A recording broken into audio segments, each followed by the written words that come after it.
outpost captured.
Sandstorms come in.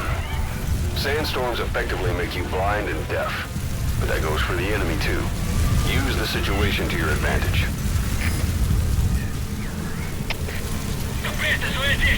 Слышу выстрелы! Откуда не я? Прием! Это КП, понял. Всем подразделениям. У нас могут быть нарушители. Конец связи. Marker placed.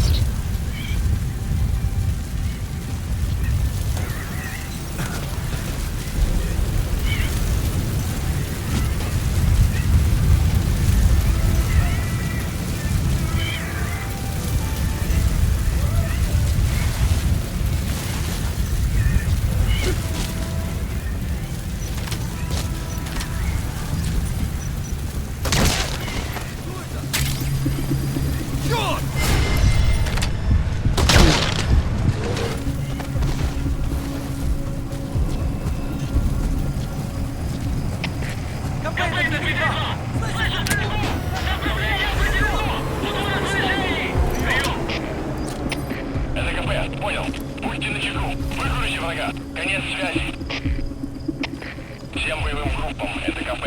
Вышел из строя целый ряд ламп. Похоже на проблемы с электроэнергией. Ближайший патруль. Проверить сеть питания.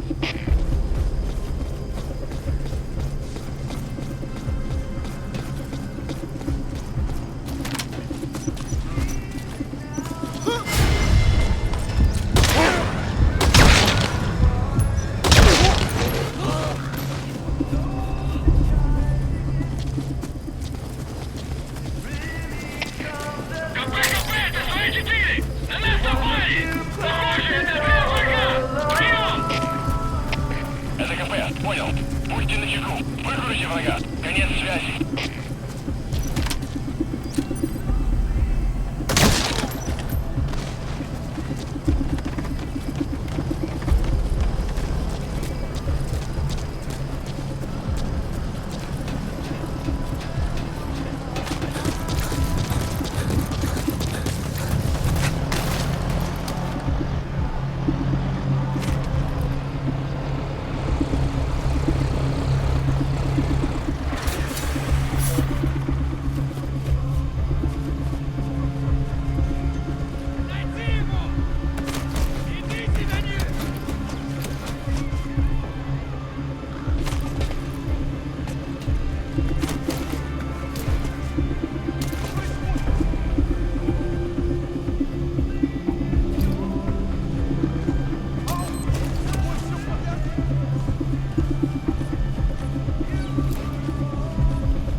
You'll be dawn soon.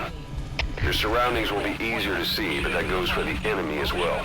The guard detail in Soviet outposts changes in the morning too. Watch yourself.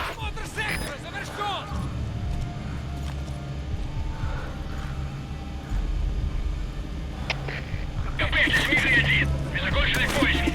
Никто не обнаружен.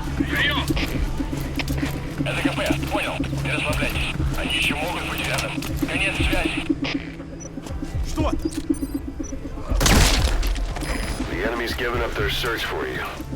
But they're not giving the all-clear just yet. Stay alert.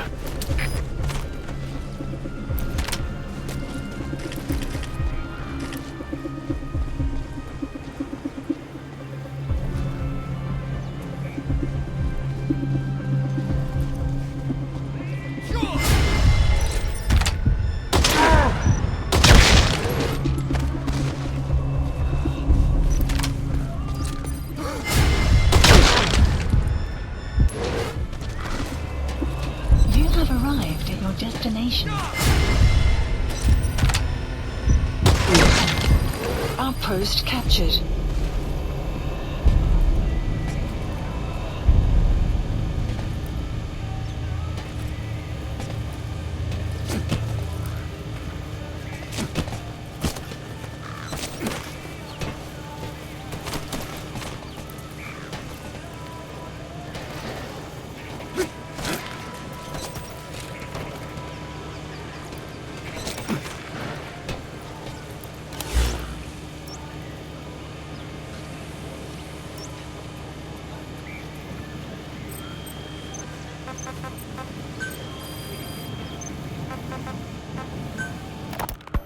Kaz, what about the unit that attacked us in the mist?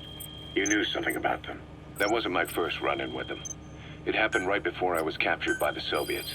We were on the Zero line that day, the Afghan side, on our way back from training the Mujahideen at a mountain camp in Kunar province. There's a lot of that work in Afghanistan. Most PFs shy away from it because it draws too much attention. But for us, that was the whole point. The job itself went great. We just had to make it back to a tribal area in Pakistan. But all of a sudden, visibility got real bad. It was no sandstorm. Our point man gave the strange report. He said he could see skulls in the mist. Skulls. The next moment, he went silent. We scrambled into formation, right before his arms and legs came raining down on us. It was always supposed to be a dangerous mission, so I had Diamond Dog's very best with me. We were calling out to each other. One by one, the voices just went dead. Whatever happened to me, I lost consciousness before I knew it. When I came to, I was in a Soviet camp, tied to an interrogation chair. Could they be some new Spetsnaz unit? No. The ones that interrogated me were just the average rank and file. Whatever group attacked us, the way they moved was just insane. And that mist, appearing out of nowhere. The Soviets don't have tech like that. If they did, Ocelot would have heard about it. I doubt the West does either. Otherwise, the folks at Langley would be sleeping a lot easier. Why'd they come after you? Wish I knew. I'm the only one who survived. Though I don't think they planned it that way. If I was their target, they wouldn't have just handed me over to the 40th Army. Whatever the case, we need to watch our step until we know who they really are. And boss, if you ever do run into them again, don't try to take them on. You just get the hell out of there. When I first started dealing with Zero, with Cypher, it was a somewhat parasitic relationship. Though, a mutually beneficial one. Cypher had no army of their own, so they wanted us. They wanted our strength. They approached me as a potential business partner. But they had other motives. Cypher coaxed us into Central America, into that US-Soviet proxy war, to fuel Mother Base's growth. Once we were big enough, they'd force us to join them. That was the plan. That's why they had Paz, still Zeke. Right. And if we refused, she would use Zeke to fire a nuke from Mother Base. The world would consider us a liability, and countries would unite to destroy us.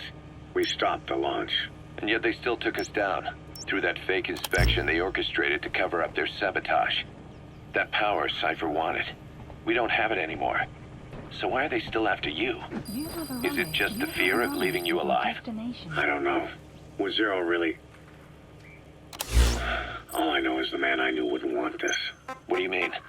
We have to consider that it might not be Zero we're dealing with. We know virtually nothing about Cypher anymore. How big they've gotten, what they want, or even who they really are. The new Mother Base started out as a test drilling rig operated by a mineral resources supplier, but their project fell through. The Seychelles government was happy to hand the place over to us. It was just scrap on stilts. So with a few dummy construction companies set up as fronts, we started renovating the half-finished rig. From the outside, it looked like the project was back on rails. Kaz, you... What? I see what you're doing. Recreating the mother base we had 9 years ago. Only this time. That's right. The mother base Cypher thought they destroyed will return from the grave to kill them. We'll prove to the world that we were the victors. And if we lose again? They can't fool us the same way twice. Now our enemies are in plain sight. And when our organization gets too big, we split it across companies. Any company that draws attention gets liquidated, and its capital is back-channeled into a new company. Most PFs are small-time operations anyway. And in this business, the minnows go bankrupt all the time.